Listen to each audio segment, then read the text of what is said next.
Welcome to the Writer Reads Short Stories. Today's story is In Service to the Pinnacle, Part 3. The smugness toned down. We have other matters of interest to them. I believe we can come to an agreement, but it is your help we require now. Does the task pertain to your personal well-being and safety? She felt the living rock hesitate, knew when it was somewhat less than honest in its reply. Of course. You aren't really in any danger, are you? Not from the water, no, the creature assured her, and again Jamie felt the evasion in its answer. Do you need me or not? Yes, we need you. That reply, at least, was the whole truth. Very well. What do you want me to do? We need you to call the Purple Divers to the conference. We need you to tell them they must reveal their secondary form to the attendees. And we need you to translate between them and the gathered worlds. How do you know they'll hear me? They have not always been confined to this world, the Pinnacle replied, nor are their communications limited. Representatives asked for our help in finding you. They had? Jamie shook the question away, aware there were more important matters at stake. Very well, she said. When?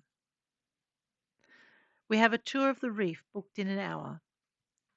You were very sure of my assistance. We did our research.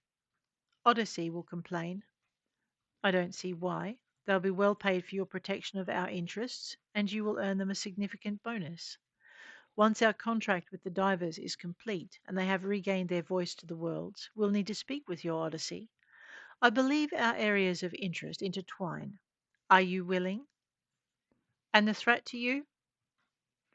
We have our own security. If you will focus on the task to hand, we would be suitably gratified.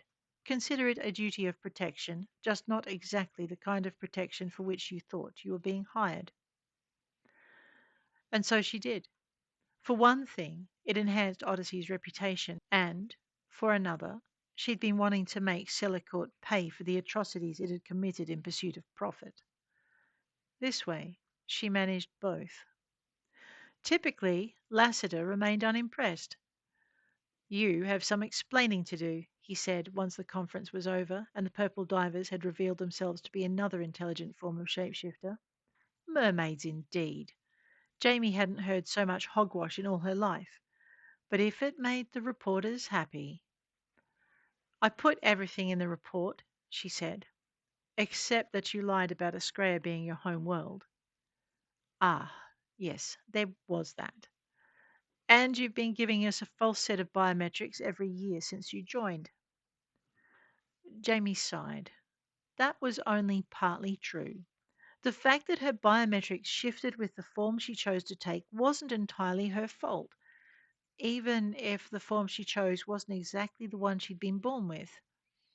Lassiter ignored her sigh and continued. Just because you've made Odyssey the first name for protection and client confidentiality once more does not make you immune to the consequences of hiding things from the company. Jamie scrubbed at her cheeks. The pattern of scales she'd thought a result of the nanites had not disappeared when the nanites had been flushed from her system. She should have realized it was a bad idea to mess with her bios. What can I say? She said. A girl has to have some secrets. Not any more, she doesn't, Lassiter declared. Jamie hid her smile behind a glare. Well, they could try.